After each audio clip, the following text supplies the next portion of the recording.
ಗಗನಕ್ಕೇರಿದ Salman Khan cinema ticket ದರ ಬೆಂಗಳೂರಿನಲ್ಲಿ ಎಷ್ಟು, ಎಲ್ಲೆಲ್ಲಿ ಎಷ್ಟು ನೋಡೋಣ.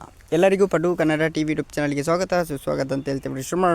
ಶುರು ಮಾಡೋಕ್ಕಿಂತ ಮೊದಲು ಯಾರೆಲ್ಲ ನಮ್ಮ ಯೂಟ್ಯೂಬ್ ಚಾನಲ್ ಮೊದಲು ನೋಡ್ತಿದ್ರಿ ಅವರೆಲ್ಲ ಸಬ್ಸ್ಕ್ರೈಬ್ ಮಾಡ್ಕೊಳ್ಳಿ ಮತ್ತು ಅಲ್ಲೇ ಪಕ್ಕದಲ್ಲಿರೋ ಬೆಲ್ ಐಕಾನ್ ಪ್ರೆಸ್ ಮಾಡಿ. ಸಲ್ಮಾನ್ ಖಾನ್ ನಟನೆಯ ಸಿಕಂದರ್ ಸಿನಿಮಾ ಮಾರ್ಚ್ 30ರಂದು ಬಿಡುಗಡೆ ಆಗುತ್ತಿದೆ. ಕೆಲ ದಿನಗಳ ಹಿಂದೆ ಅಡ್ವಾನ್ಸ್ ಬುಕ್ಕಿಂಗ್ ಓಪನ್ ಆಗಿತ್ತು. 50,000ಕ್ಕೂ ಹೆಚ್ಚು ಟಿಕೆಟ್ಗಳು ಮುಂಚಿತವಾಗಿ ಬುಕ್ಕಿಂಗ್ ಆಗಿವೆ. ಈ ಸಂಖ್ಯೆ ಇನ್ನೂ ಹೆಚ್ಚಾಗುವ ಸಾಧ್ಯತೆ ಇದೆ. ಸಿಕಂದರ್ ಸಿನಿಮಾದ ಟಿಕೆಟ್ ಬೆಲೆಯ ಬಗ್ಗೆ ಕೆಲ ನೆಟ್ಟಿಗರು ಅಸಮಾಧಾನ ಹೊರಹಾಕಿದ್ದಾರೆ ಅಂತಲೇ ಹೇಳ್ಬೋದು. ವಿಶೇಷವಾಗಿ ಮುಂಬೈನಲ್ಲಿ ಸಿಕಂದರ್ ಸಿನಿಮಾ ಟಿಕೆಟ್ ಬೆಲೆಗಳು ಗಗನಕ್ಕೇರಿದೆ ಎಂದು ದೂರು ಕೇಳಿಬರುತ್ತಿದೆ.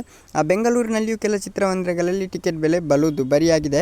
ಮುಂಬೈನಲ್ಲಿ ಸಿಕಂದರ್ ಸಿನಿಮಾದ ಗರಿಷ್ಠ ಟಿಕೆಟ್ ಬೆಲೆ ಬರೋಬ್ಬರಿ 2,200 ರೂಪಾಯಿಗಳಿವೆ. ಕನಿಷ್ಠ ಟಿಕೆಟ್ ಬೆಲೆ ಮಲ್ಟಿಪ್ಲೆಕ್ಸ್ಗಳಲ್ಲಿ 350 ರಿಂದ ಪ್ರಾರಂಭವಾಗುತ್ತಿದೆ. ಈದ್ ಹಬ್ಬದ ಪ್ರಯುಕ್ತ ಸಿಕಂದರ್ ಸಿನಿಮಾ ಬಿಡುಗಡೆ ಆಗುತ್ತಿದೆ. ಈ ಟಿಕೆಟ್ ದರಗಳು ಬಲು ದುಬಾರಿ ಎಂದು ಮಾತುಗಳು ಕೇಳಿಬರುತ್ತಿದೆ. ಕೆಲ ಸಿಂಗಲ್ ಸ್ಕ್ರೀನ್ ಚಿತ್ರಮಂದಿರಗಳಲ್ಲಿ ಮಾತ್ರ 200-250 ರೂಪಾಯಿಗೆ ಟಿಕೆಟ್ ಮಾರಾಟ ಆಗ್ತದೆ ಅಂತಲೇ ಹೇಳ್ಬೋದು.